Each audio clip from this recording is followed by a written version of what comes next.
Okay, అందరికీ వందనాలమ్మా. మన ప్రభు అయినటువంటి యేసు క్రీస్తు వారి యొక్క దివ్యమైన నామంలో మీకు అందరికీ క్రిస్మస్ సంబంధమైన శుభాకాంక్షలు తెలియచేస్తా ఉన్నాను. నేను చాలా సంతోషిస్తూ ఉన్నాం, ఎందుకంటే ఇప్పుడు క్రిస్మస్ టైము మన ఆరాధన ప్రకారం టైం అయిపోయింది కదా. అయితే కూడా నాకు సంతోషంగా ఉంది, ఎందుకంటే రేపు మొత్తం ప్రేయర్ లేదు. రేపు మీకు రెస్ట్, సెలవు తీసుకోండి, కాస్త ఆయా పనులు చూసుకోండి.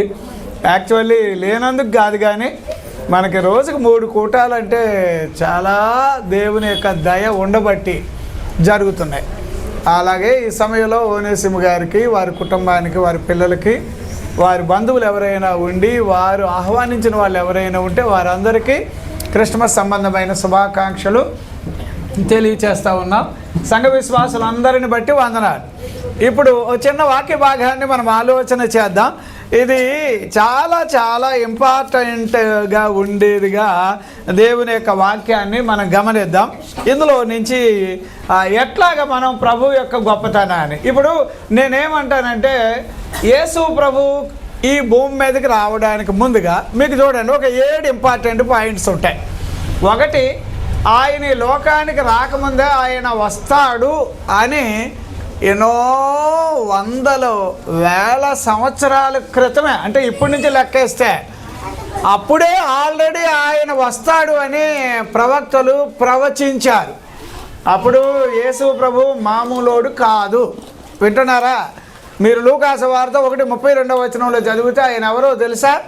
ఆయన గొప్పవాడై, ఎవరండి ఆయన? గనుడై. ఆ మాటలు అలా ఉంటాయి, చాలా గొప్పవాడు. ఎంత గొప్పవాడు అని అంటే ఆయన పుట్టకముందే ఆయన పుడతాడు అని దేవుని వాక్యాలు వెల్లడి చేయబడ్డాయి.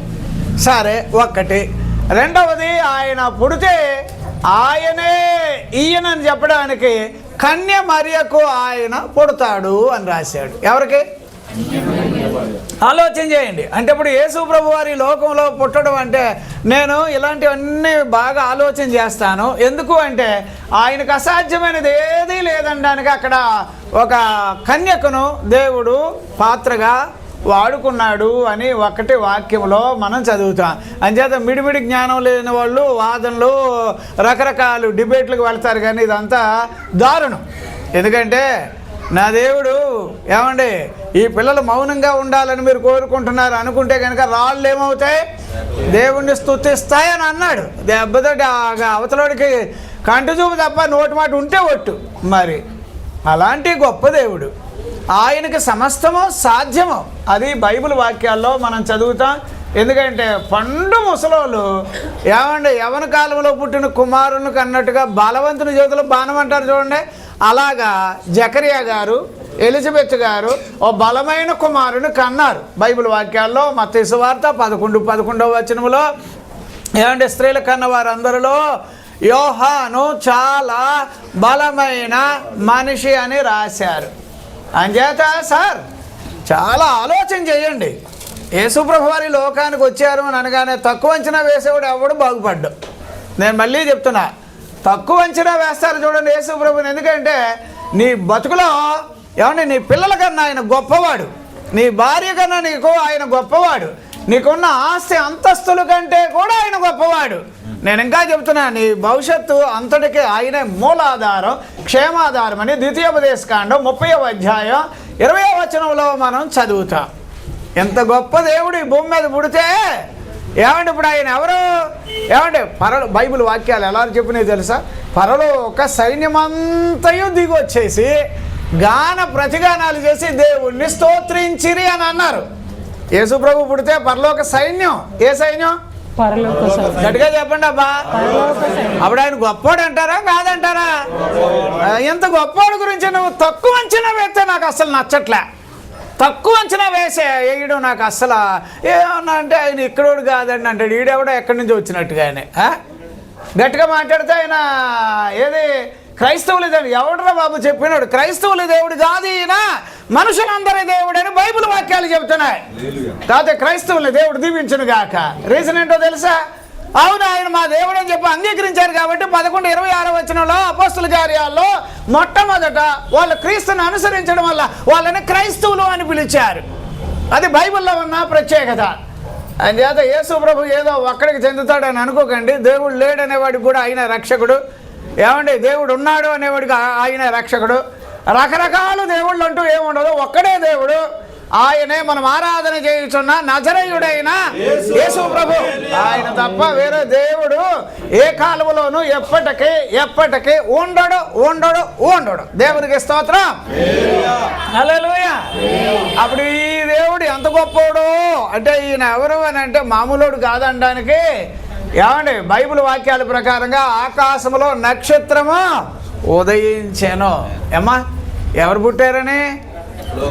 మీ మధ్యలో ఉన్నాడు ఆయన పుట్టాడు చూడండి, పశువుల పాకలో పుట్టాడని అని అందరూ అంటారు కదా. ఎందుకు అలా పుట్టాడనుకో, రాజుగారి ఇంట్లో పుట్టాడు అనుకో, నీకు లాంటోడికి నాకు లాంటోడికి చోటు ఇస్తారేంటి? తెలియనిస్తారేంటి ఈ విషయాలు? బయటికి రానిస్తారేంటి? ఏమండి ఆ ఇంటికి గొల్లలు అదే కాపర్లు రావాలంటే రానిస్తారేంటి? దేవుడు చాలా తెలివైనోడండి బాబు. అంచేత ఆయన నీ కోసం నా కోసం మన అందరికీ రక్షకుడు అని చెప్పారు బైబిల్ వాక్యాల్లో. 4:12 ఆయన ఒక్కడే అపోస్తల కార్యాలు చదువుతా ఆయనే రక్షకుడు. దేవునికి స్తోత్రం. అంచేత ఆయన రక్షకుడు. ఆయన ఈ లోకానికి వచ్చాడు అనగానే గొప్పవాడు అనగానే ఆ నక్షత్రం ఒకటి సాక్ష్యం. ఆ దేవదూతలు అదే పరలోక సైన్యం అంతా ఆయనను స్తోత్రించడానికి రావడం. ఏమంటే ఇంకా నేను చెప్తున్నాను ఆయన ఎంత గొప్పవాడబ్బా అంటే పరలోకం నుంచి దేవదూత భూమి మీదకి వచ్చి ఇది ప్రజలందరికీ కలుగుబోవు మహా సంతోషకరమైన ప్రజలందరికీనంటే అందరికీ చెందినోడు యేసు ప్రభు. దేవునికి స్తోత్రం. చేత నా రిక్వెస్ట్ ఏంటంటే కన్యమరియా జన్మించింది యేసు ప్రభువుని కన్నది అని అనగానే చాలా సంతోషించాలి. ఎందుకంటే అందరూనండి పురుష సంతానం అంటారు, యేసు ప్రభు అండి స్త్రీ సంతానం. ఏ సంతానం అన్నీ ఆశ్చర్యమే. అందుగురించే ఈయన గురించి నేను ఒక 5 పాయింట్లు అయితే 5 పాయింట్లు అయితే విందాం. చిన్న పాయింట్స్ ఇవి. నెంబర్ 1 బైబిల్ వాక్యాల్లో ఇంత గొప్ప దేవుడిని ఏమండి బైబిల్లో యోహాను సువార్త 1వ అధ్యాయం 15వ వచనం ఒకసారి చూడండి అమ్మా. అది ఎట్లా చెప్పాడు అని అంటే యోహాను ఆయన గురించి సాక్ష్యం ఇచ్చుచు నా వెనక వచ్చువాడు నాకంటే ప్రముఖుడు గనుక. ఎంతమ్మా ఏమంటాడు? నాకంటే ప్రముఖుడు అంటే ఇప్పుడు యోహాను ఎవరికంటే ప్రముఖుడో తెలుసా? ఆ రోజుల్లో ఎంతమంది ప్రవక్తలు ఉన్నారో వాళ్ళందరికంటే ఆయన ప్రముఖుడు. ఇక ఏలియా కన్నా యోహాను గొప్పోడు. మీకు ఆ సంగతి తెలుసో తెలీదో? మోషే గారి కన్నా ఆయన గొప్పోడు. ఆ సంగతి మీకు అర్థమైతే కనుక బైబిల్లో మీరు సత్యాన్ని తెలుసుకుంటే నమ్మితే ఇదిగో ఈయన ఏలియా అని కూడా యేసయ్య సాక్ష్యం ఇచ్చాడు. ఎందుకంటే అంత రోషంగా, అంత బలంగా, అంత శక్తివంతంగా దేవుని కొరకు ఆయన వాక్యమే బోధించాడు. బైబిల్ వాక్యాల్లో వీడు వాడని తేడా చూడకుండా ప్రతి వారిని మారు మనసు పొందాలని బాప్తిసం తెచ్చిన వ్యక్తి ఇతనే. బాప్తిసం అతనికి ముందు ఎవరు లేరు. అప్పుడు ఎర్ర సముద్రం దాటితే అది బాప్తిసం అన్నారు. కానీ యోహాను అయితే నీళ్ళల్లో బాప్తిసం ఇవ్వడానికి ఆయన ప్రారంభించిన వ్యక్తి ఆయన. అయితే ఈ యోహాను అంటున్నాడు కదా, ఏది యేసు ప్రభు యోహాను ఇంచుమించు ఒక ఏరియాలోనే బంధువులు కాబట్టి చెట్టబట్టలు వేసుకొని అటు ఇటు ఆడుతూ పాడుతూ సరదాగా తిరుగుతూ యేసు ప్రభు వారి వ్యాపారం అదే కార్పెంటర్ కదండి, ఇవన్నీ తయారు చేసి పట్టుకెళ్ళి అమ్మాలంటే యోహాను నేను వస్తున్నానని చెప్పి మోసుకొని వెళ్ళడం, అక్కడక్కడ షాపు దగ్గర పెట్టి వాటిని అమ్మడం, ఇవన్నీ జనరల్గా జరిగినాయి. కానీ యోహాను గారు ఎప్పుడు ఏమనుకున్నాడంటే ఈయన నేను ఒక ఇంటి పిల్లలు, మేము ఒక బంధువులం, అంచేత ఈయన నేను అంటే అంత ఇష్టంగా ఉండేవారు. కానీ ఒకరోజు యోహాను అలాగా చూశాడు. యేసు ప్రభుని చూడగానే తేడా తెలిసిపోయింది.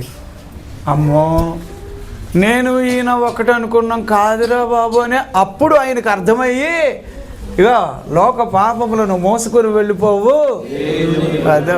అదబ్బా అర్థం చేసుకున్నాడు. అరే నాయన ఈయన వేరే నేను వేరే, అని అమ్మా 30వ వచనం చదవండి అమ్మా. అది ఏది యోహాను సువార్త నా వెనక ఒక మనుషుడు నా వచ్చుచున్నాడు. వెనక ఒక మనుషుడు వస్తున్నాడు. ఆయన నాకంటే ప్రముఖుడు గనుక. ఎంతకు ప్రముఖుడు? నాకంటే ఆయన ప్రముఖుడు గనుక. నాకంటే ముందటి వాడాయనని. నాకంటే ముందటి వాడాయనని. నేను ఎవరిని గూర్చి చెప్పాను? నేను ఎవరిని గురించి చెప్పాను? ఆయనే ఈయన. ఆయనే ఈయన. ఎవరండి ఇప్పుడు? ఆయన ఎవరి గురించి ముందు చెప్పాడు? 15వ వచనంలో ఆయన అన్నాడు, అబ్బా మీరేదో అనుకుంటున్నారు, మేమిద్దరం బాగానే ఆడుతూ పాడుతూ ఉండేవాళ్ళమని అనుకుంటున్నారు అమ్మా అని వాళ్ళల్లో వాళ్ళకి, అయ్యా అక్కడ చుట్టూ ఉన్న వాళ్ళకి, ఇంకెవరెవరో ఉన్నారు వాళ్ళందరికీ చెబుతూ, ఈయన మామూలుడు కాదయ్యా, ఈయన సో స్పెషల్ అని గుర్తించేసి ఇప్పుడు ఏమన్నాడు తెలుసా? నాకంటే ప్రముఖుడు ఈయన. ఏమండి ఆయన ఎవరైతే నేను అనుకున్నానో అప్పుడు అనుకున్నాను కాదు ఆయనే ఈయన. ఎవరంటే ఈయన వేరే. ఎట్లాంటి ఆయన అంటే సాక్షాత్తు దేవుని దగ్గర నుంచి దిగి వచ్చిన దేవుని కుమారుడని సాక్ష్యం ఇచ్చాడు. దేవునికి స్తోత్రం. మరి ఈయన ఏమన్నాడు తెలుసా? ఆయన చెప్పులు వారైనాను ముట్టుకోవడానికి నేను ఏది యోహాను ఎవరికంటే గొప్పాడో తెలుసా? ఓల్డ్ టెస్ట్మెంట్లో ఉన్న ప్రవక్తలందరికన్నా గొప్పాడు. కానీ వాళ్ళందరికన్నా గొప్పోడు అయినా కూడా ఇప్పుడు ఏమన్నాడంటే, అరే నేను ఎన్నడూ అనుకోలేదు, ఏదో మేమంతా కలిసిమెలిసి ఉన్నామంటే. అదే మీకు తెలియని విషయం చెప్తున్నా. ఇప్పుడు ఈ ఇంటి యజమాని ఎవరు? ఈ ఇంటి ఓనర్ ఉంటాడు. ఈ ఓనరు మనందరికీ తెలిసిన ఆయనే. సరదాగా అనుకుందాం, తెలిసిన ఆయన అన్నంత మాత్రంలో మనలో ఒకడు అని అనుకున్న కొన్ని ప్రత్యేకతలు అంటూ ఆయనకు ఉంటాయి కదా. ఆయన ఇంటి ఓనరు లేదా ఆయన దేవుళ్ళు స్పెషల్గా. అట్లాగే నేనంటే ఇప్పుడు మా ఓనేసిము ఉన్నాడు. ఎన్నో నాకైతే అనిపిస్తుందండి, ఓనేసిము కల్మషం లేని హృదయంతో ముఖం మీద మాట్లాడేసే మనస్తత్వం, దాచుకోలేడు. సరే అయినా కూడా మీరు ఓనేసిముని చూడండి. ఏమండి అతను ఎప్పటికీ కూడా ఒక మనిషికి మేలు చెయ్యాలి అనుకునేదే. ఏదైనా నేనేమంటానంటే కొంచెం మీరు మనసులో పెట్టుకోండి. ఇప్పుడు దేవుని పిల్లలుగా మీరు ఉంటున్నప్పుడు మీరు ఎంతగా ప్రభువుని ఉన్నతంగా చూస్తారో అంతగా ఆయన ప్రత్యేకతలు మీ మీద ఉండునుగాక. హల్లెలూయా. వింటున్నారా? ఏది happy Christmas, merry Christmas, happy Christmas.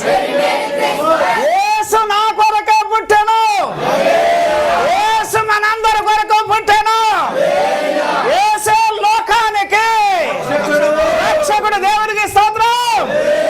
హల్లెలూయా. అప్పుడు ఈయన అంటున్నాడు, ఈయన నిజంగా ఎవరో తెలుసా అని. అప్పుడు నేను ఎవరు అనుకున్నాను, ఆయనే ఈయన. కనీసం నేను ఆయన చెప్పులు వారైనా ముట్టుకోవడానికి నేను యోగ్యుణ్ణి కాదు. అప్పుడు నేను అంటా, సార్ మీ జీవితంలో యేసు ప్రభు హెచ్చాలి, మన జీవితంలో నేను ఎంత తగ్గించుకోగలిగితే నా ప్రభు హెచ్చుగా ఉన్నాడంటే, అరే నాన్న నీ కష్టంలో కూడా నన్ను గొప్పగా చూపాలని అనుకున్నావురా, నీ బలహీనతలో కూడా నువ్వు నన్ను గొప్పగా చూపాలని అనుకున్నావురా, పేదరికంలో కూడా నన్ను గొప్పగా చూపాలని అనుకున్నావురా. అసలు నేను ఒకటి అనుకుంటున్నాను నాన్న, నన్ను ఎంతగా గొప్పగా చూపాలని అనుకున్నప్పుడు నువ్వు హెచ్చించబడుదువుగాక. దేవునికి స్తోత్రం. హల్లెలూయా, హల్లెలూయా. యేసయ్య ఎవరు అని అనడానికి ఆయనే ఈయన. ఎట్లాంటి ఆయన? ఎంత గొప్పవాడు. ఎవరు చెప్పారు ఈ మాట? బాప్తిస్మిచ్చు యోహాను. రెండవది బైబిల్ వాక్యాల్లో అమ్మ ఇది కూడా ఒక ఇంపార్టెంట్ పాయింట్ అమ్మ. మత్తయి సువార్త 12వ అధ్యాయం 21వ వచనం 22వ వచనం. 21 ముందు చదవండి అమ్మ. ఏమని రాశాడు అక్కడ? ఈయన నామమందు అన్యజనులు నిరీక్షించెదరు అనునదే. అప్పుడు దెయ్యము పట్టిన గ్రుడ్డివాడును మోగవాడునైన ఒకడు ఆయన యొద్దకు తేబడెను. ఆయన వారిని స్వస్థపరిచినందున ఆ మోగవాడు మాటలాడు శక్తియు చూపును గలవాడాయను. చదవండి. అందుకు ప్రజలందరూ విస్మయముంది, ఈయన దావీదు కుమారుడు. అందరికి ఎలా కనిపిస్తున్నాడు ఈయన? విస్మయము చెందడం. విస్మయం అంటే అర్థమైందా? ఆశ్చర్యపడడం. ఆశ్చర్యం అంటే ఒకసారి స్టానిష్ అయిపోయాడు, అలాగా బిగుసుకుపోయినట్టుగా. ఎందుకంటే ఆశ్చర్యకరుడా స్తోత్రం, ఆలోచనకర్త స్తోత్రం, ఆశ్చర్యకరుడా ఆలోచన కర్త స్తోత్రం. బలమైన దేవా నిత్యుడగు తండ్రి సమాధానాధిపతి స్తోత్రం. బలమైన దేవా నిత్యుడగు తండ్రి సమాధానాధిపతి స్తోత్రం.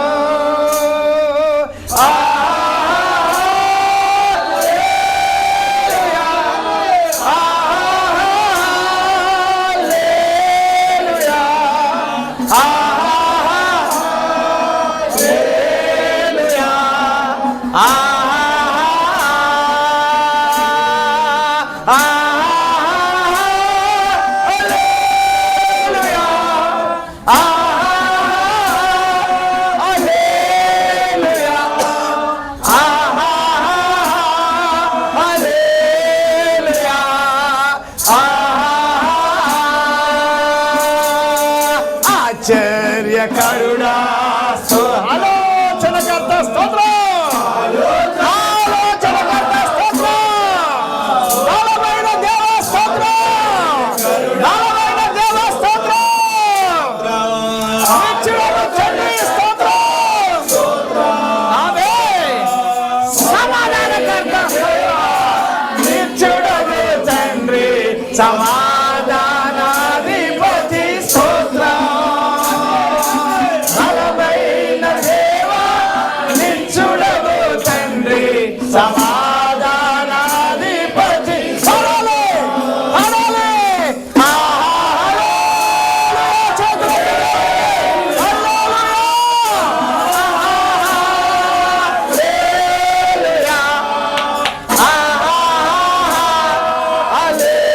హల్లెలూయా, హల్లెలూయా. చప్పట్లు కొట్టి దేవునికి స్తోత్రం చెల్లిద్దాం. హల్లెలూయా, హల్లెలూయా, హల్లెలూయా, హల్లెలూయా.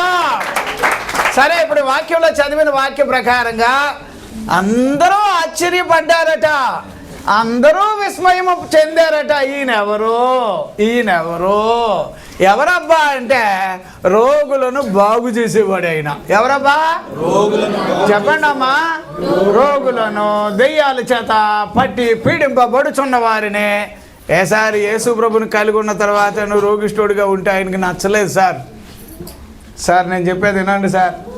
చాలామందికి ఇది అర్థం కాక ఆయనే నమ్మామే అంతే రంగా ఇదేదో ఏమంటారు లంకనాలు గట్టి బండి ఉంటుంది చూడండి, గడి కొడుకు గండంలాగా ఉంటుంది చూడండి, ఎప్పుడు రోగిష్టోళ్ళలాగా.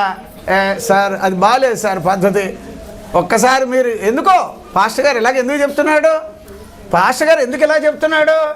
ఆయన వచ్చిన తర్వాత నువ్వు రోగిష్ఠుడిగా ఉండడం ఏందయ్యా? నీ రోగాన్ని ఆయన భరించినాడు, నీ వ్యాధిని ఆయన భరించినాడు, లోక పాపంలో ఆయన మోసుకుపోయాడని 1:29 చదవట్లేదా యోహాను సువార్తలో? ఆయన వచ్చిన తర్వాత దెయ్యాలు పోవాలి, దేవునికి స్తోత్రం. రోగాలు పోవాలి, దేవునికి స్తోత్రం. ఏమంటే చీకటి పోవాలి, దేవునికి స్తోత్రం. శాపాలు పోవాలి, దేవునికి స్తోత్రం. నేను అనేది వినండి అయ్యా, నా ప్రభు వచ్చిన తర్వాత ఈయనెవరో అని అంటే అందరూ ఆశ్చర్యపడ్డారట. మీకు ఒక మాట చెప్తాను, మార్కు సువార్తకు రండి అమ్మా. అందులో చాలా ఇంపార్టెంట్ 56 అధ్యాయం 56వ వచనంలో ఎట్లా రాశాడు అని అంటే కనుక ఇది ఇంపార్టెంట్ పాయింట్ అబ్బా. చదవండి అమ్మా. గ్రామములలోను పట్టణములలోను పల్లెటూళ్లలోను ఆయన ఎక్కడెక్కడ ప్రవేశించెనో అక్కడి జనులు రోగులను సంత వీధులలో ఉంచి వారిని ఆయన వస్త్రపు చెంగు మాత్రము ముట్టనిమ్మని ఆయనను వేడుకొనుచుండిరి. ఆయనను ముట్టిన వారందరూ సార్ వినండి సార్, ఎవరెవరండి? ఎవరెవరు బాగా అయ్యారట? ఎవరు ముట్టారు? మీరు ముట్టుకోలేదా? బాగుపడలేదా? ఎవరెవరు మీరు ముట్టుకోలేదా? ఎవరు ముట్టుకోలేదు? నా ప్రభువుని ఇగో సార్, బైబిల్లో కొన్ని సీక్రెట్లు ఉంటాయి. ఆ సీక్రెట్లు దమ్మున్న మనుషులాగా నేను ఆయన వస్త్రాలు ముట్టుకుంటానని రావాలి, దేవునికి స్తోత్రం. ఈయన ఎవరు అనుకుంటున్నారు? ప్రభావంతోనో శక్తితోనో. లూకా సువార్తలో 24లోనో ఇందాక చదివాం కదా మనం చదివాం. లూకా సువార్త 24:19 వచనం దగ్గర నుంచి చదివితే లేఖనాల యొక్క నెరవేర్పు ఈయనే కనుక నీ బతుకులో సుఖం ఉండాలంటే అని మళ్ళీ చెప్తున్నాను. మనం ఎవరెవరి దగ్గరికి వెళ్ళి కాలు చేతులు పట్టుకుంటాం, అవసరంలే. నా ప్రభువు ఈరోజు కూడా నీ ఎదుట నిలబడ్డాడు. ఆయన పాదాలు పట్టుకున్నా బాగుపడతావు, ఆయన వస్త్రాలు ముట్టుకున్నా ఏమవుతావు నువ్వు? చెప్పండి అమ్మా, విశ్వాసంతో మీరు అడుగు వేయండి అంతే. ఇది వేరే వాళ్ళకి అర్థం కాదు. ఏంటా ఎలాగబ్బా ఆయన ముట్టుకుంటే అంటే, నేను అంటున్నాను, ఈ బైబిల్ చదువుతూ ఉంటాను. చదువుతూ ఉన్నప్పుడు ఒక్కొక్కసారి నాకేంటో వాక్యాలు అలాగ పట్టుకొని, ప్రభా ఇంత చక్కటి వాక్యం, నా కళ్ళు తెరిచావు అని చూసుకుంటా. నేను ఒక్కోసారి ఆ వాక్యం ముందు ఏడుస్తున్నప్పుడు నేను ప్రభు దగ్గరికి రావడం చూశాను. నా ప్రభు అనేక సార్లు నా దగ్గరికి రావడం నేను చూశాను. ఒక్కొక్కసారి నాకు అనుకుంటాను, ప్రభువా ఇంత గొప్ప సత్యాన్ని అది చెప్పడం కూడా ఒక అదృష్టమే, కానీ ఆ చెప్పే అభిషేకం ఉండాలి కదా. ఇప్పుడు మీరు ఆలోచన చేయండి. నేనేమంటానంటే, నీ జీవితంలో ఎవరెవరి దగ్గరకో చేతులు చెప్పావు, ఎవరెవరి దగ్గరకో వెళ్ళి బతిమాలావు, ఎవరెవరి మీదో ఆధారపడ్డావు. నేను అంటాను, అమ్మ మార్కు సువార్త 5లోనమ్మా, ఆమె ఎందరో వైద్యుల దగ్గరికి వెళ్ళి రాశాడు కదబ్బా, ఎందరో వైద్యుల దగ్గరికి వెళ్ళి మరంత ఏమైందండి, మరంత సంకటపడ్డం అంటే ఏంటి అంటే, ఇప్పుడు వైద్యులు లేరా? ఉన్నా కూడా చివరికి తెలిసింది ఏంటంటే, వాళ్ళు డబ్బులు పీక్కోవడం తప్ప ఆరోగ్యం ఇవ్వడం చేతగాలే. అలాగని చెప్పి నేను వైద్యులకు వ్యతిరేకం కావలేను. దేవుడు వారిని కూడా దీవించుగాక, ఆయా సందర్భాల్లో ఆయన నామ ఘనత కొరకు వాళ్ళని వాడుకొనుగాక. కానీ ఫ్యాక్ట్ ఏంటంటే, ఆమెకు అర్థమైంది ఏంటంటే, అబ్బే నా సమస్య పరిష్కారం అవ్వాలంటే ఈయన దగ్గరికి వెళ్ళాలి, ఆయన వస్త్రపు చెంగును గట్టిగా చెప్పండి సార్. బడాయిగా వచ్చి ఆయన వస్త్రపు చెంగు ముట్టినోడికి ఏమీ జరగదు. మీకు తెలుసా బడాయిగా అంటే ఏంటి? లెక్కలేదానంగా వచ్చి అట్లాగ వస్తారు చూడండి, దమ్మిడి కూడా అడుగు పని జరగదు. అదే విరిగి నలిగిన మనుషులకి వెంటనే పని అవ్వకపోతే అడుగు. ఏమండి, బైబిల్ వాక్యాల్లో 12 ఏండ్ల నుంచి ఎంతో రోగంతో బాధపడుతూ ఇక చచ్చిపోయింది అని అనుకుని తలుపు గొల్లును తీసి పెట్టుకుంటే, ఆమెకి ఎవరో యేసుని గురించి చెప్పారట. చెప్పగానే ఆమె వెళ్ళి ఏం చేసిందో తెలుసా? నేను ఆయన వస్త్రమును ముట్టుకుంటే అంటే, ఇప్పుడు ఆయన ఎవరంటారు? ఈయన వేరే. దేవునికి స్తోత్రం. అమ్మా, ఆయన ఎవరంటే ఈరోజు కూడా సజీవుడు, ఏదో రాయిని ఎలా ముట్టుకున్నట్టు కాదు. దేవునికి స్తోత్రం. బైబిల్ ఇలా పట్టుకో సార్, బైబిల్ వాక్యాలు ఇవి నావి, నా కొరకు రాశాడు, ఇందులో నేను నమ్మకం కలిగి ఉన్నానని ఆ వాక్యము లోతుల్లోకి వచ్చే కొద్దీ ప్రభు నిన్నే తాకునుగాక, నువ్వు ఆయన ముట్టుకుందువుగాక. దేవునికి స్తోత్రం. హల్లెలూయా, హల్లెలూయా. అక్కడ రాసిన మాట చూడండి, అదే మళ్ళీ చదివమ్మ 56వ వచనంలో, ఆయన ముట్టిన వారందరూ. అప్పుడు ఈయన ఎవరు సార్? ఈయన ఎవరంటారు? ఈయనలో ఏముందంటారు? శక్తి ఉందా? ప్రభావం ఉందా? బైబిల్లో లేదమ్మా. లూకాసు వార్త 24:19వ వచనంలో ఆ అమ్మాయి శిష్యులు ఏమంటారు తెలుసా? మేము ఇలాగ అనుకున్నామండి, ఆయన ఎలాగంటండి అనుకున్నారు.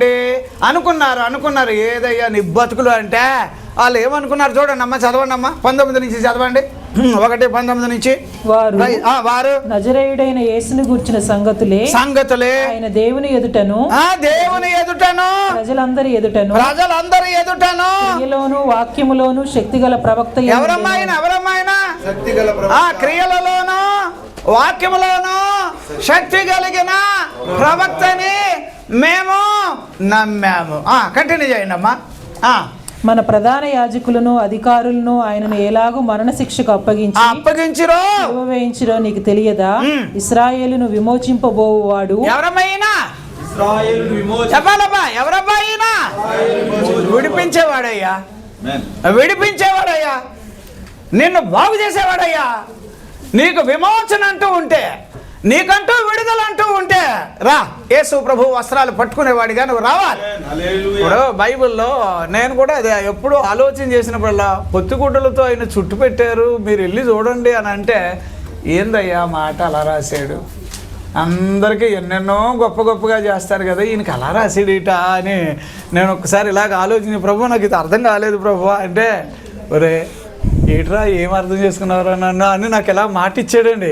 అనగానే ఎగ్గురు గంతేసాను. ఏంటో తెలుసా, ఆయన పుట్టుకలో కానీ, ఆయన ఆఖరి జీవితం భూమి మీద మనుషుల కోసం వచ్చి చేయాల్సిన పని ఆఖరిలో కానీ ఆయన నీతిమంతుడిగానే వచ్చాడు, నీతిమంతుడిగానే వెళ్ళాడు.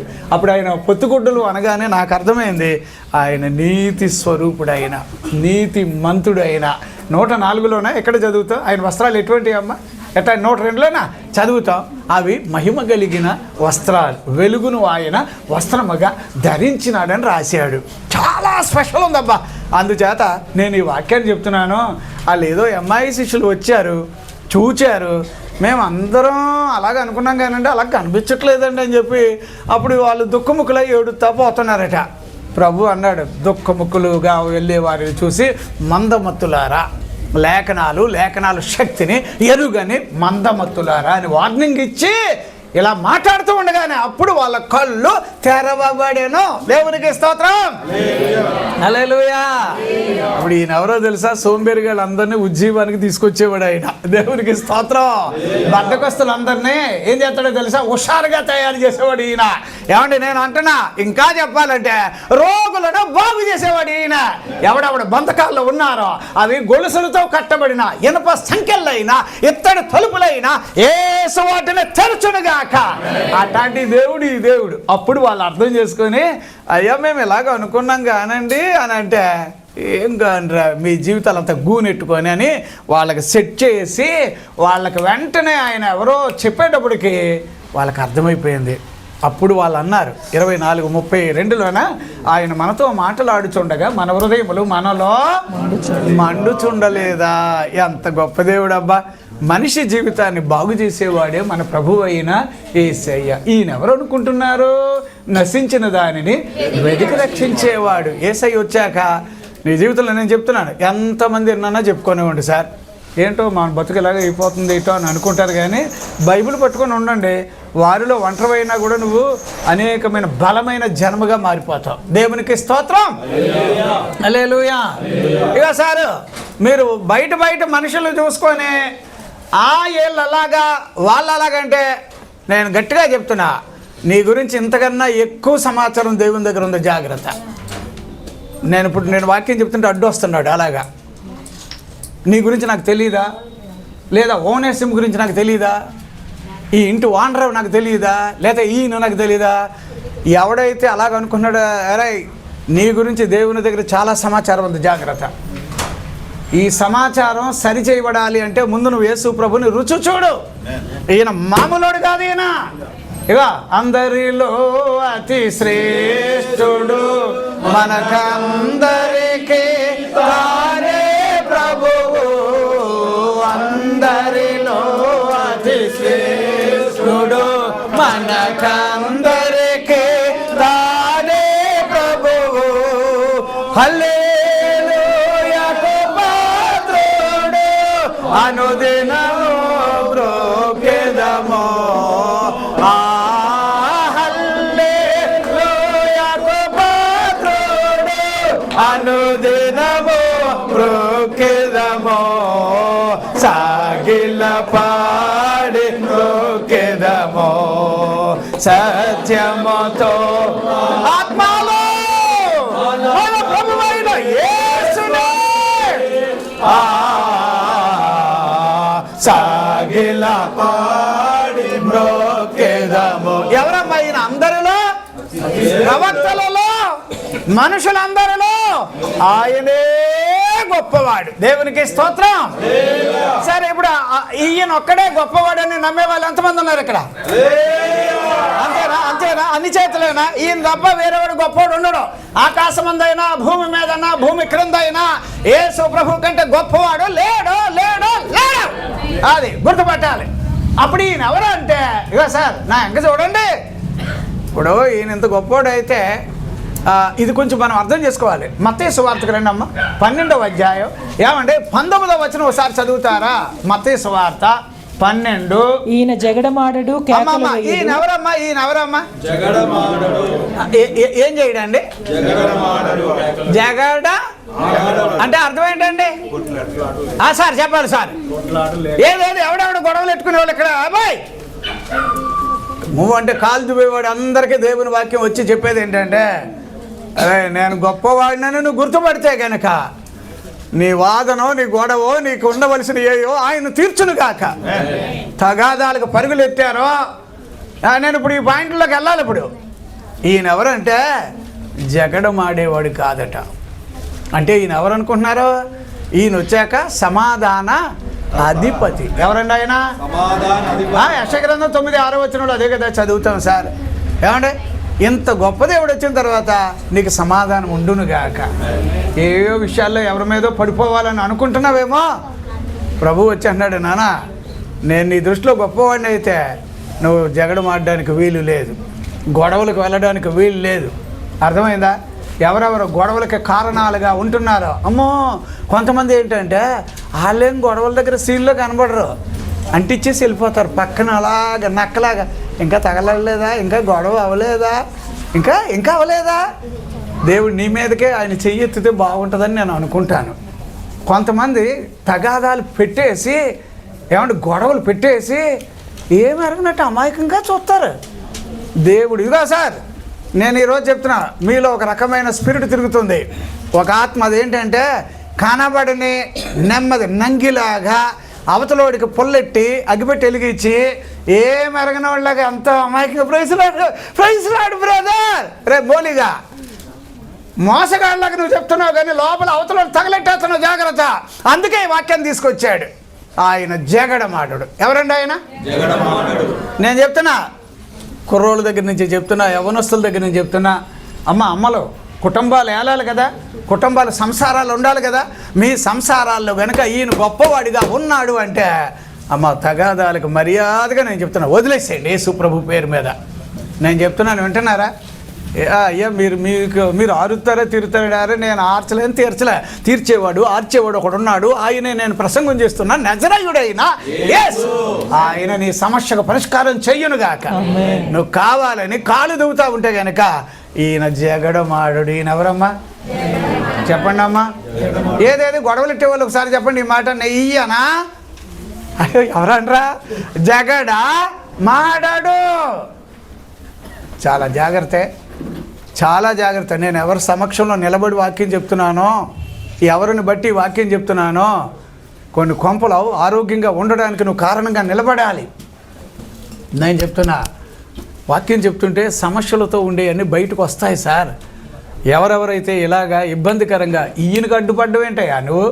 ఈయన గురించి చేతనైతే ఆయన హెచ్చాలి, నేను తగ్గాలి, ఈయన నాకంటే ప్రముఖుడు అని చెప్పాలి. అట్టాడిది పోయి అదే మనం బయట చెప్తాం కదా, గెలిగించి కాయలు ఇలా పట్టుకున్నా ఆయన తగాద పెట్టి వస్తాడు చూడన్నాడు. అలాగా ఒక్కొక్కడు ఏదో సరదా అనుకుంటున్నారు. నేను చిచ్చుట్టు వచ్చాను, ఇప్పుడు చూడు రేపు ఎల్లుండి పొగ స్టార్ట్ అవుద్ది, మంట వస్తుంది అనుకుంటున్నావు. దేవుడు నీ మీదకే ఆ గమేలో తెచ్చి పెట్టునుగాక, ఆ మంటో గింటో నీ నెత్తి మీద పెట్టునుగాక. అప్పుడు తెలుస్తుంది నా వల్ల వాళ్ళు నలిగిపోయారు, నా వల్ల. ఏమండి పాస్టర్ గారు నన్ను గట్టిగా వాక్యం చెప్పకపోతే దేవుడు నన్ను శిక్షిస్తాడు. దేవుడి తరపున నేను గట్టిగా వాక్యం చెప్తున్నానంటే ఆయన ఇక్కడ ఉన్నాడు. అర్థమైందా? ఆయనకి నువ్వు అవసరం. ఆయన నిన్నే గమనిస్తూ ఉన్నాడు. నానా నేను అందరికన్నా గొప్పవాడిని, ఎందుకంటే అంతకన్నా ఆయనకన్నా గొప్పవాడు ఈ లోకంలో వద్దు కూడా. ఎందుకంటే అన్ని అర్హతలు ఆయనకే ఉండడం వల్ల అపోస్తలుడైన యోహాను గారు యేసయ్య అదే దేవదూత దగ్గరికి వెళ్ళి ఇలా నమస్కారం చేయబోతుంటే వద్దు సుమి అమ్మా వద్దమ్మా నువ్వు నుంచో అని నిలబెట్టి ఎప్పుడూ అలా చేయొద్దు. ఆయన ఒక్కడే ఆరాధనకు యోగ్యుడు, ఆయన ఒక్కడే స్తుతులకు పాత్రుడు, ఆయన ఒక్కడే ఆమె ననువాడు, ఆయన ఒక్కడే అన్నిటికీ ఏమంటే అర్హుడై ఉన్నాడు కనుక ఎప్పటికీ ఆయనకే నమస్కారం చేయాలి. దేవునికి స్తోత్రం, హల్లెలూయా. ఈ ఒక్క విషయాన్ని కనుక గుర్తుపడితే అగ్నిలో వెళ్ళినా షడ్రకు మేషకు అబేద్నెగోలు బయటకు వచ్చారా? సింహాల బోన్లోకి వెళ్ళినా బయటకు వచ్చాడా? ఎందుకు వచ్చారు? ఏమంటే సెరసాలేసి తాళాలేసి తలుపులేసి తెల్లారైతే చంపుదామని అనుకుంటే దెబ్బతో ఏ రోజుగాడు కంగారు పడిపోయాడు. ఎందుకంటే అరే నిన్న ఆ ముసలోడిని లోపలేసిన తీసుకురండి రా అతన్ని అన్నారు. ఎవడికాడో మొక్కలు చూసుకుంటున్నారు. ఎందుకు అలా చూసుకుంటారంటే అదే అయ్యా అతను ఏమయ్యాడో తెలియట్లేదు అన్నారు. ఏమయ్యాడా రండి మీరు అంతానని చెప్పి మొదటి గేటు దగ్గర కాపలా ఉన్న వాళ్ళని, రెండో గేటు దగ్గర కాపలా ఉన్న వాళ్ళని, ఆ ఇనుప గేటు దగ్గర కాపలా ఉన్న వాళ్ళని గొలుసులేసి కట్టారు. చూసారా? ఈడికి పేత్ర గారికి రండి మీరంతా రండి అన్నాడు. దగ్గర వచ్చి ఉంటారు, ఒక 50-60 మంది వచ్చి ఉంటారు. మీరే గేట్ దగ్గర మేము ఫస్ట్ గేట్, మీరే గేట్ దగ్గర రెండో గేట్, మీరే గేట్ దగ్గర మూడో గేట్, మీరెవరంటే ఆయనతో గొలుసేసి కట్టారు మేమే అండి. మరి ఎలా పోయాడు? అదే నేను అన్నాను, అందరిలో అతి శ్రేష్ఠుడు మనకందరికీ తానే ప్రభువు, అందరిలో అతి శ్రేష్ఠుడు మనకందరికీ తానే ప్రభువు, హల్లెలూయాకు పాత్రుడు అనుదినమో మ్రోకెదమో, హల్లెలూయాకు పాత్రుడు అనుదినమో మ్రోకెదమో, సాగిల హల్లెలూయా. ఏమండి ఎవరు గొప్పవారు? ఇప్పుడు మీకు అర్థమైందా? యేసు ప్రభు అంత గొప్పోడు ఎప్పుడు ఉండడమ్మా. యోహాను అదే 1 యోహాను పత్రిక 4:4 లోకంలో ఉన్నవానికన్నా మనలో ఉన్నవాడు గొప్పోడు. ఆయన కాస్త గుర్తుపట్టండి. ఏమండి ఆఖరికి హేరోదు వాళ్ళందరినీ బయటికి అతను ఏడి అంటే అదే మాకు అర్థం కావట్లేదండి అంటే ఆయన ఎట్టు ఆలోచన చేశాడో, ఎలాగెళ్ళిపోయాడంటే ఆయనకొక్కడికే సమస్తము సాధ్యం. ఆయనను గొప్పగా ఎంచు, ఆయనను గొప్పగా ఎంచు, చెరసాల తలుపులు తెరుచును గాక. ఆయన గొప్పగా ఎంచు, ఏమంటే నీ రోగం నుంచి విడుదల పొందుదువు గాక. ఆయన గొప్పగా ఎంచు, నీ శాపం నుంచి బయటకు వచ్చేదువు గాక. ఆయన గొప్పగా ఎంచు, అప్పులలో నుంచి సమస్యల్లో నుంచి నజరేయుడైన యేసుని బయటకు తీసుకొచ్చిన గాక. పేతురు గారు బయటకు వచ్చేసాడు. ఎక్కడున్నారని వెతికారు, దొరకలేదు. ఆయనకు అనుమానం వచ్చింది. అందరి నుంచోండి అన్నాడు. రాజుగారు కదా, ఏమండే ఎంత క్లియర్గానో చూస్తున్నాడు, ఇలా చూస్తున్నాడు. ఎవడైనా క్లూ ఇచ్చి, ఎవడైనా గొలుసు తెంపి, ఎవడైనా తాళం తీసాడు, ఎవడు చూసినా ఎవడికాడ ప్రాణభయంతో ఉన్నారు. కానీ రాజు అనుకున్నాడు, వీళ్ళెవ్వడూ బయటపట్టలేదు కాబట్టి ఓ పని చేద్దాం, వీళ్ళందరిని ఏం చేశారు? చంపేశాడు. వాళ్ళందరిని చంపేయండి అన్నాడు. అర్థమైందండి? అప్పుడు నేను అంటాను, సార్ నా ప్రభు ఎవరు? అందరికన్నా ఆయన గొప్పవాడు, అందరిలో శ్రేష్ఠుడు, తనకు మించినోడు తనకు ముందు లేడు, తనకు మించినోడు తన తర్వాత లేడు. ఈయనొక్కడే మన జీవితానికి రక్షకుడు. దేవుడి వాక్యాన్ని మన వినికిడిలో దీవించును గాక. ఈయన్ని బట్టి నేను ఒక మాట చెప్పేసి క్లోజ్ చేసేస్తా. లూకాసు వార్త 2వ అధ్యాయం 10వ వచనం. ఏమ్మా 11వ వచనం ఒకసారి చూడండి అమ్మా. ఈయన ఎవరు అని అంటే రాసినాడు అక్కడ, అయితే ఆ దూత భయపడొద్దబ్బా, ప్రజలందరికీ కలగబోవు మహా సంతోషకరమైన సువర్తమానము నేను మీకు తెలియజేయుచున్నాను. దావీదు పట్టణమందు రక్షకుడు నీ కొరకు పుట్టి ఉన్నాడు. ప్రభువైన